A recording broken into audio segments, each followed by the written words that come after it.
Hello guys, LifeHackster here. Today we are going to review and test out Reolink's Floodlight.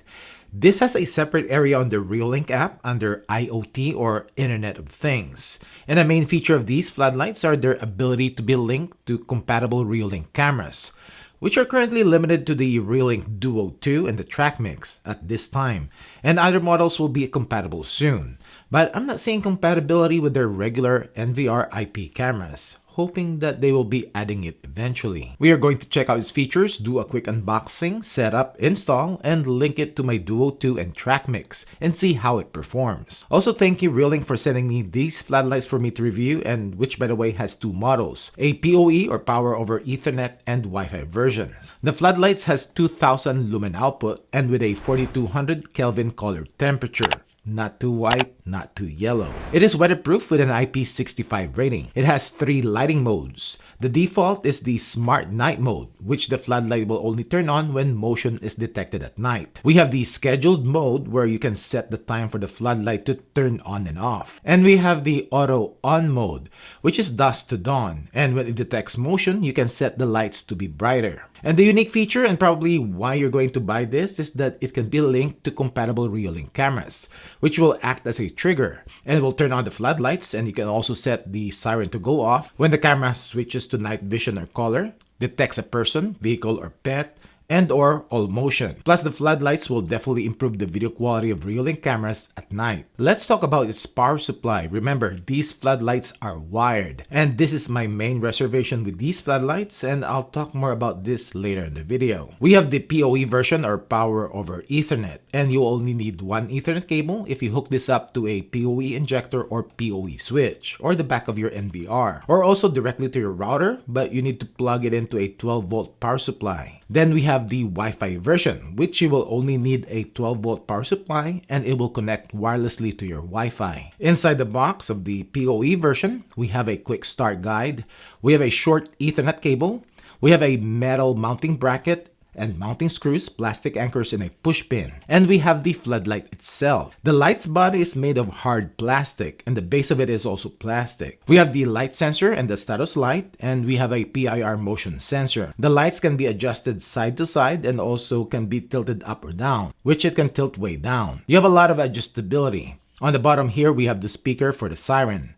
On the back, we have the 12-volt power supply port, and we have the Ethernet port, which is also PoE, and a reset hole. The difference on the Wi-Fi version is that on the back is just an Ethernet port, and this needs to be plugged into a 12-volt power supply.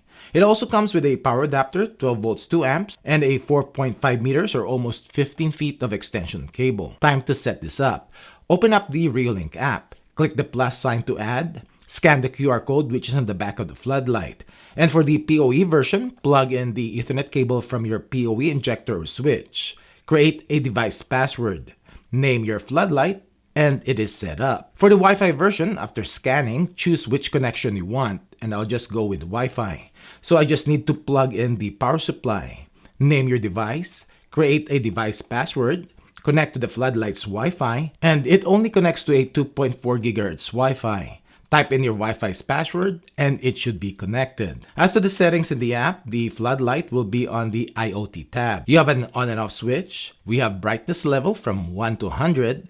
We have the light modes. You can choose from motion, where the floodlight will turn on when motion is detected at night, and you can adjust the light duration after the motion stops from 5 seconds to 10 minutes. We have the nighttime mode, which is dusk to dawn, and you can adjust the brightness and also adjust the brightness when motion is detected. And you also have the light duration. Then next one will be schedule. You can set time schedules when the floodlights will be on. Then we have linked devices, which in my setup I can add the Trackmix or the Duo 2. And say if the Duo 2 senses one or all of these parameters, and I'll just pick person, and you also have an option to schedule this, then the floodlight, you have two options. Turn on the lights, or you can also set the alarm. And on the light, you can adjust how long it will turn on. You can click the gear icon to get to the settings. In here, we have audio, and you can adjust the speaker volume. And on the alarm, you have the default siren, but you can also record your own audio up to 10 seconds. Motion detection, you can adjust the sensitivity of the PIR sensor. And you have the option to get notifications. But remember, it will notify you of every and any motion. So I don't think you want notifications on. Just have your AI cameras do that. The Wi-Fi version of the Floodlight has the same settings and options. Let's install this. With all Reolink's advertising, they're showing this floodlight being installed vertically or in a wall. Making sure the top label is on top, screw in the mounting bracket to the wall with included 2 screws. Plug in the floodlight and hook the top part of the floodlight to the tabs on the mount and pull it down and screw it with the included machine screw to lock it in place. I was able to install this under my eaves or horizontal install, and probably will have limited detection range on the PIR sensor, and we will see this later on. Also, with horizontal install, the lights are limited in side-to-side adjustments, but they can be tilted up and down, and it is doable. Let's see what the video quality looks like on the Trackmix and Duo 2 when the floodlight is also on. So this is the video quality of the Reolink Trackmix at night, and this is with the Reolink Floodlight also turned on. This is what it looks like at 10 feet, 15, 20, 25, 30, 35,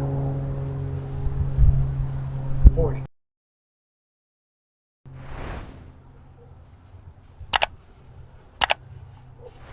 For the Duo 2, I have to reposition the floodlight centered under the camera because if it is on the side, it causes 2 different exposures on the 2 views. So this is the video quality of the Reolink Duo 2, and this also with the Reolink Floodlight turned on. And this is what it looks like at 10 feet, 15, 20, 25, 35, 40, 45, 50.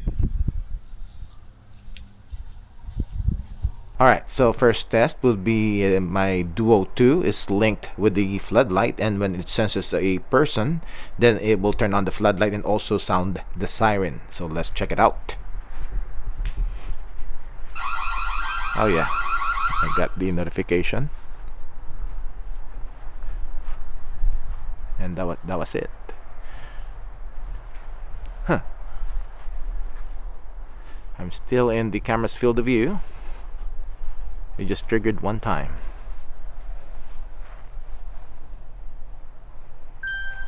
I got another notification right here now. There you go. It took a while to get triggered again. This time we are going to test my Reolink Trackmix as the triggering camera and the Wi-Fi version of the Reolink Floodlight. Now I have a customized message instead of the siren, so let's check it out.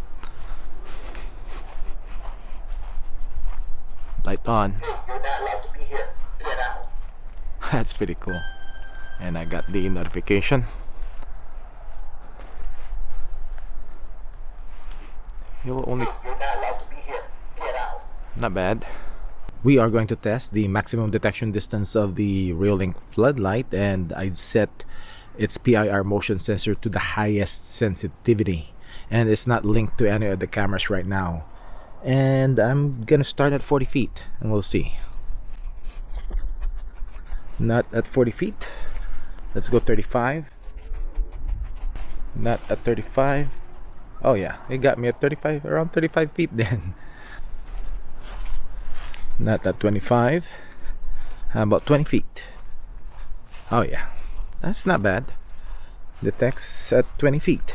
Overall, these floodlights are definitely brighter than advertised, because I can tell you they are brighter than Ring's floodlight cams, which are also advertised as 2000 lumens. I like that they can work as standalone floodlights, but also can be linked to Reolink cameras. I'm hoping that Reolink will get all their outdoor cameras at least to be compatible with this linking feature. My main reservation on these floodlights are how it is powered. You do need to plan this out beforehand. It is good though that it uses low voltage, so you can run the wires without junction boxes. And let's say the PoE version, if you plug this on the back of your NVR, then you will use up a channel that could be used for a camera. And even if you have a PoE switch, you have to run those Ethernet cables. And as I said before, this is the hardest part of having an NVR system, running those Ethernet cables. And when you finished wiring, you'll realize with all the hard work, you'll be installing a camera instead of a light. I wish these floodlights have an option to piggyback power from your existing PoE wiring or 12-volt power from your existing Reolink cameras. Reolink will release the Floodlight Duo 2, which they combine the floodlight with the camera, and I actually thought these floodlights will have that option, but these are standalone. Anyways, that's it for this video. Thanks for watching.